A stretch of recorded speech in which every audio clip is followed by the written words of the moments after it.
You've probably heard the phrase, no two snowflakes are alike. This time of year, depending on where you call home, you're probably preparing for a frosty winter. And if you've ever watched a snowfall, you've probably wondered if each snowflake really was totally unique as it fell to the ground. It turns out the snowflakes are actually, in their purest form, identical. Researchers placed two snowflakes and found that they had the same intricate patterns, but that doesn't mean the snowflakes we see are identical. Each snowflake faces its own turbulent path as it makes its way through the atmosphere. Every twist, every turn, every gust of wind, it all gives snowflakes their own unique symmetry, even though they started out exactly the same. You probably see where I'm going with this. And just like snowflakes, we are all on our own paths, having been shaped by various experiences, be it from teachers or from our parents. We meet people that we like or we don't like, and perhaps growing up in small towns or in a suburb or a large city, all of these experiences shape you into the person that you are now. And this is a beautiful thing because in this present moment, the moment you're in right now, you are, realize it or not, a reflection of your influences. But what happens when some influences we no longer want to reflect? Or when we're going through some transitions in life, hoping to offer ourselves a better reflection? Or maybe those times, no matter how hard we try, we just feel stagnant, stuck, not who we want to be. What do we do then? Well, let's find out. I'm Chad Lawson, and let's calm it down in 3, 2, 1. Just think, a snowflake goes through a radical transition from a crystal seed to what we shovel out of our driveways, or get hit in the face when your kids are throwing snowballs. Under the right amount of pressure and under the right conditions, you too are capable of your own radical change. We might not look or feel like the people around us as we transform, but it's beautiful to have our own unique ways of living and experiencing the world. When you think about your greatest influences, who comes to mind? Maybe you had a teacher who believed in you for your talent in writing, or a friend who supported you through a really hard time. Sometimes those influences aren't people at all. When I was 5, I started playing the piano after watching Sha Na on television, which eventually led to my career as a pianist. So maybe TV isn't so bad after all, but it's the books we read, it's the music we feel in our bones.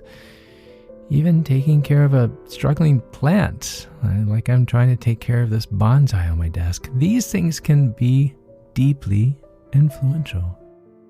Unfortunately, not all influences are positive, but instead of judging yourself or your past, think about how tough times might have made you who you are now.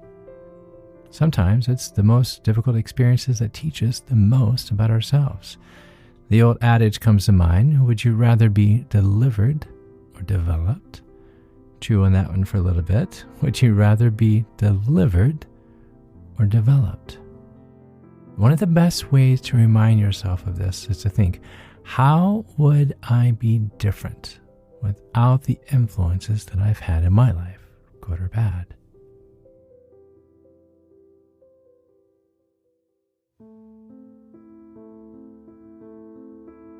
You know the movie Back to the Future? I know, it might be a little goofy, but just sit with me. Think about Marty McFly.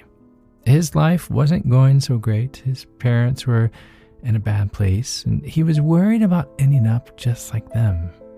And when he accidentally went back in time, he meddled with his parents' teenage lives to the point where he almost prevented himself from even being born. Sometimes in life, we are the way we are because of the people in our lives, and that's okay. If you had a time machine to alter your past, you might not have been born, or at least you might not have had some of the qualities that you possess today. So understanding how unique you already are, this can help you make the changes you want in your life. Try this. Ask a friend, and it's got to be a really good friend, someone that you're not going to get upset with and that they're going to be honest. Ask a friend how they see you, and then write it down. Write down what values and qualities you'd like to have, and visualize the changes that you'd like to make. Just like the snowflake transforming with each direction of the wind, keep in mind that as you go through this transition, as you go through these steps in wanting to become a better person, you aren't going to change overnight. As you're in the process of growing, of becoming, give yourself some time, some grace even. Go easy on yourself. Encourage yourself. Nobody wants to feel stuck in a rut or an emotional limbo. So remind yourself that you're a work in progress and you're capable of becoming who you'd like to be. Another thing to embrace is learning how to hear and hold on to positive words. Have you ever had a moment where someone gave you several compliments, but maybe in that same sentence, one was just a little backhanded? In moments like these, try to filter out the negative. When kindness comes your way, invite it in, whether it comes from your inner voice or from someone else's. I have the most difficult time accepting compliments or praise. I just do, but I'm getting better at telling myself, hey, they're offering you kindness. Just accept it, receive it. And if words of praise make you as uncomfortable as they do me, limit yourself to a 2-word reply. Listen to this. Thank you. That's literally all you have to say. No need to elaborate or diffuse or redirect or tell them what nice shoes they're wearing. Just thank you. Believe in their kindness and trust in it more than you believe in the negative thoughts. This is how you can connect with others, and it works both ways. When you speak kindly to others, they're more able to connect with you. Sincere question. When was the last time you complimented yourself? I know, it sounds bizarre. What can you say to yourself right now that would be kind? Here, I'll give you a compliment.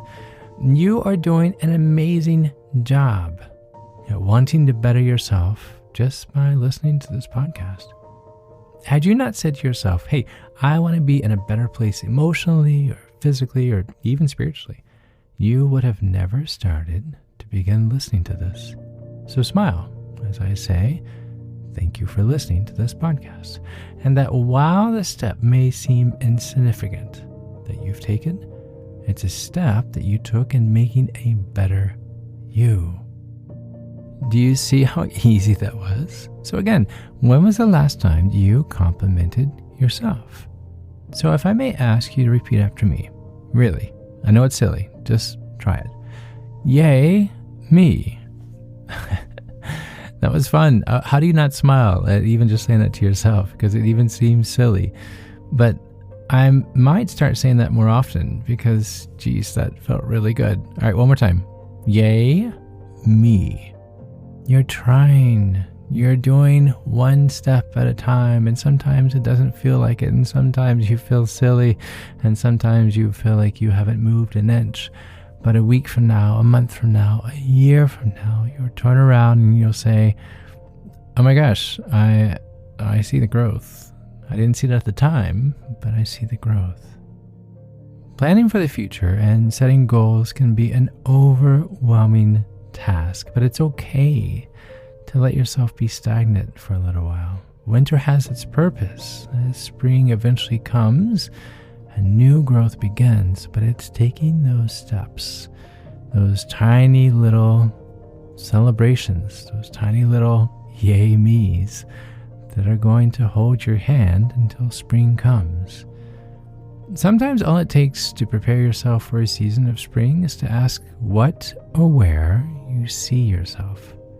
When you spend quiet time alone with yourself, you're giving yourself space to figure out what changes you can make. To hear your thoughts more clearly, you have to do nothing. I'm going to say that again. To hear your thoughts more clearly, you are going to have to do nothing. And once you really know what you need to do, trust your intuition. Then begin doing the things that you know you need to do. And it can be as simple as reaching out to friends more, or as big as picking up and starting a new job somewhere. You know yourself better than anyone, and you know what baby steps you need to take to become who it is you want to be.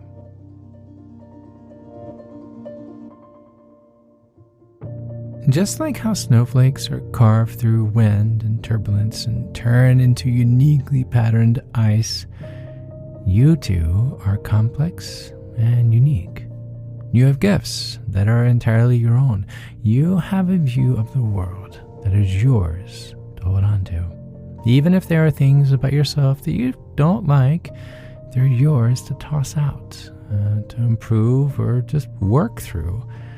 But when you keep all the qualities you like about yourself and set aside the ones that no longer serve who you're wanting to be or that reflection that you're wanting to represent, you're molding yourself into an even more unique and wonderful person with a path that is all your own.